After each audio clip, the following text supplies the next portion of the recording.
Mes yeux, mes yeux. Oh oui, je m'attends à toi, mes yeux. Je garde mes yeux fixés sur toi. Je ne veux pas mettre mes yeux ailleurs.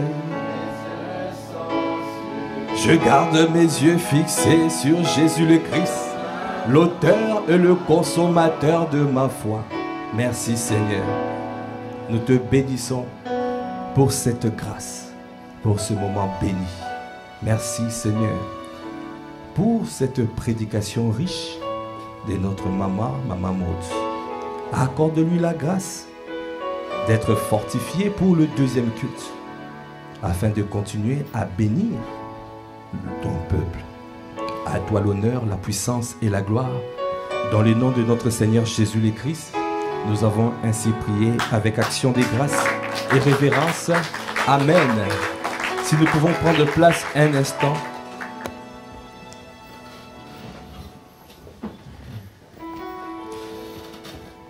Alors, bien-aimés, vous avez vu, nous ne cessons de répéter ça, ça fait déjà plusieurs semaines. Tu dois monter à la montagne. Dis à ton voisin, à ta voisine, monte à la montagne. Monte à la montagne. La parole de Dieu déclare dans Ésaïe 56, au verset 1er, « Ainsi parle l'Éternel. Observez ce qui est droit et pratiquez ce qui est juste. » Quand Dieu parle ainsi, observez ce qui est droit et pratiquez ce qui est juste. Ça veut dire que c'est ce que tu dois faire. Ne fais pas autre chose. Dieu s'attend à ce que tu fasses ce qu'il va dire par la suite. Il a dit, car mon salut ne tardera pas à venir et ma justice à se manifester. Bien-aimé, ça fait peut-être des années, des mois que tu t'attends, que tu attends Dieu. Tu veux voir la manifestation. Qui s'attend à Dieu? Qui veut voir la main du Seigneur? Alors il a dit ici, observez ce qui est droit et pratiquez ce qui est juste, car mon salut ne tardera pas à venir et ma justice à se manifester. Après il a dit, heureux l'homme qui fait cela et le Fils de l'homme qui y demeure ferme. Alors il a dit, gardant le sabbat pour ne point le profaner et veillant sur sa main pour ne commettre aucun mal. Là il parle du sabbat. Le sabbat, c'est le repos. Le jour où Dieu s'est reposé de ses œuvres. Mais quand tu regardes dans la Nouvelle Alliance, Jésus-Christ nous a éclairé un peu plus sur le sabbat. Quand tu regardes dans Hébreux 4, verset 11, « Empressons-nous donc d'entrer dans ce repos, afin que personne ne tombe en donnant le même exemple des désobéissances. » Un peu plus haut, « Car celui qui entre dans le repos des dieux se repose de ses œuvres, comme Dieu s'est reposé des siennes. » Là, il parle du sabbat. Ce n'est pas le sabbat passé. Il y a un sabbat, un jour de sabbat. Un jour où tu vas, tu rentres dans le repos des dieux. Où tu laisses Dieu, où tu t'abandonnes, où tu appliques la volonté de Dieu. Tu gardes sa parole. Même si c'est difficile, c'est marqué, efforçons-nous de rentrer dans son repos. Et Jésus-Christ, c'est ce qu'il a fait. Quand Jésus était monté à la montagne, en train de chercher Dieu, parce que il y avait une prophétie qui disait qu'il devait mourir. Amen. Et il devait ressusciter. Alors, quand il est parti à la montagne, il commençait à prier. J'imagine étant donné qu'il est prophète, il voyait ce qui allait arriver. Parce que c'est à la montagne que tu vois. Amen. C'est à la montagne que tu vois ce qui doit arriver. Alors il voyait, j'imagine Jésus voir qu'il était qu'on était en train de mettre les épines sur sa tête et le sang giclait de partout. Il voyait comment on le fouettait et son dos était complètement abîmé. Il voyait comment on les raillait, comment on l'arrachait la barbe.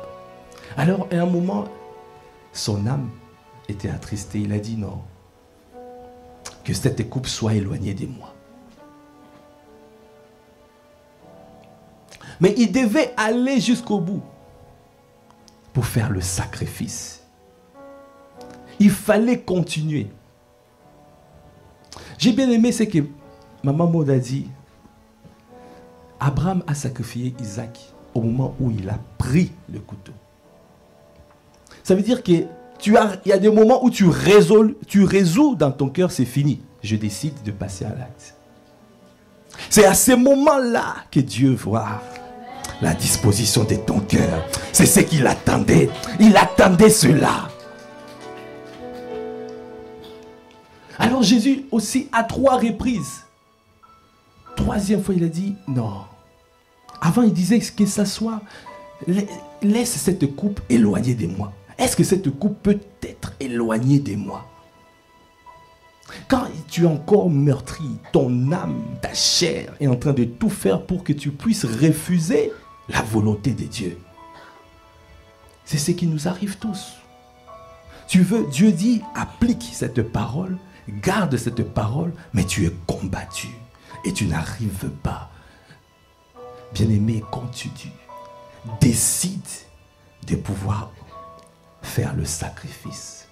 Alors il a dit, finalement, que ça soit ta volonté et que ça ne soit pas ma volonté. C'est à ces moments-là, Jésus le Christ, il a accepté véritablement sa mission. Et Dieu a agréé cela. Parce qu'il a envoyé un ange pour venir le fortifier. Bien-aimé, à chaque fois, tu vas décider de garder la parole. Tu vas décider de te soumettre et de poser des actes de sacrifice.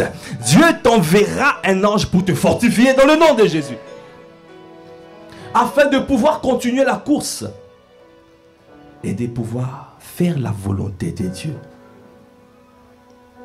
L'ennemi veut te sortir du rail de sa volonté. Mais il y a des projets de paix et non de malheur que Dieu a préparés pour toi. Tu l'accompliras, tu les manifesteras dans le nom de Jésus. C'est pour cela qu'il dit, il faut monter à la montagne. Parce que quand tu montes, tu te forces à rentrer dans le sabbat. Et là, tu vas voir que tu te bats plus. Parce que Jésus, après, il ne se battait plus. Après tout ce qui s'est passé, Jésus, moi je l'ai dit, il était déjà mort à lui-même. Est-ce qu'on peut acclamer les seigneurs? Tout ce qu'on pouvait le faire par la suite. Mais c'était trop tard. Il avait déjà résolu de devenir l'auteur d'un salut éternel. C'est pour cela que c'est marqué dans Hébreux 5:7.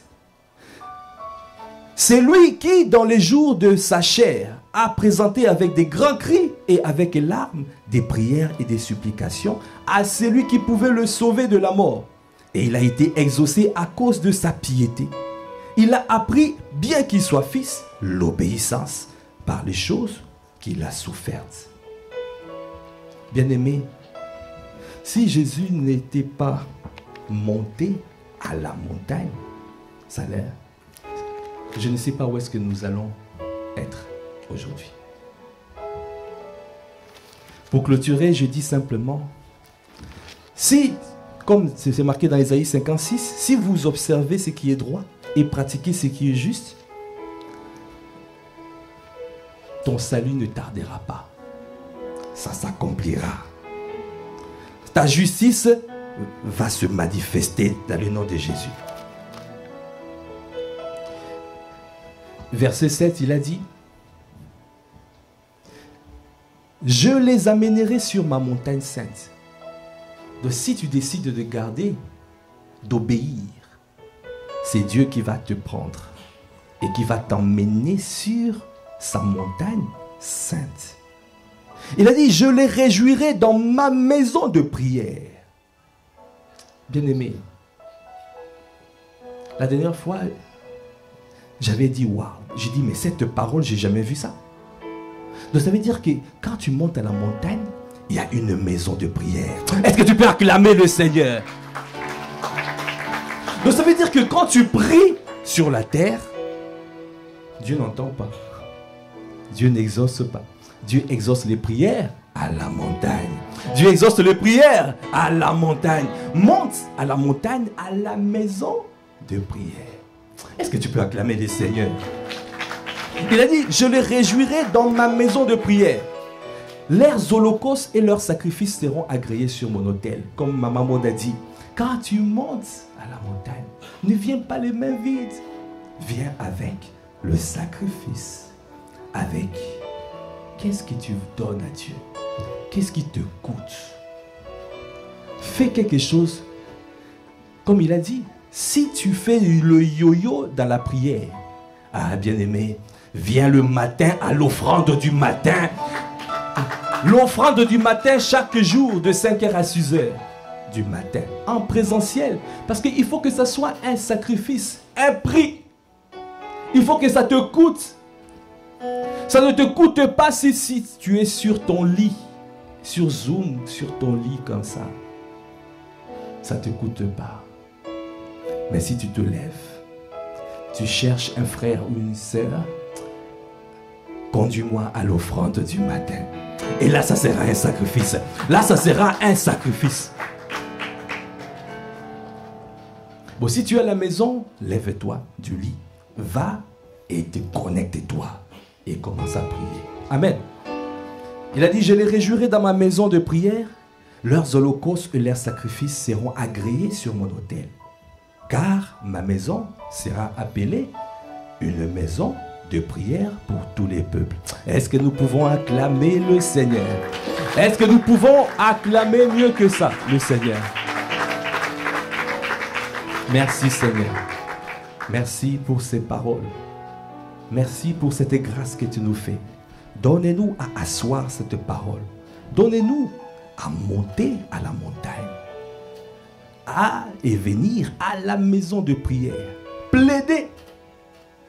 Comme tu as dit dans Apocalypse 4, monte ici et je te ferai voir ce qui va arriver. Seigneur, fais-nous monter. Donne-nous la force de monter parce que nous voulons voir ce qui va arriver. Nous te bénissons, nous t'élevons. À toi l'honneur, la puissance et la gloire. Dans le nom de notre Seigneur Jésus le Christ, nous avons ainsi prié avec action de grâce et révérence et acclamation. Amen. Amen, amen. Gloire à Dieu.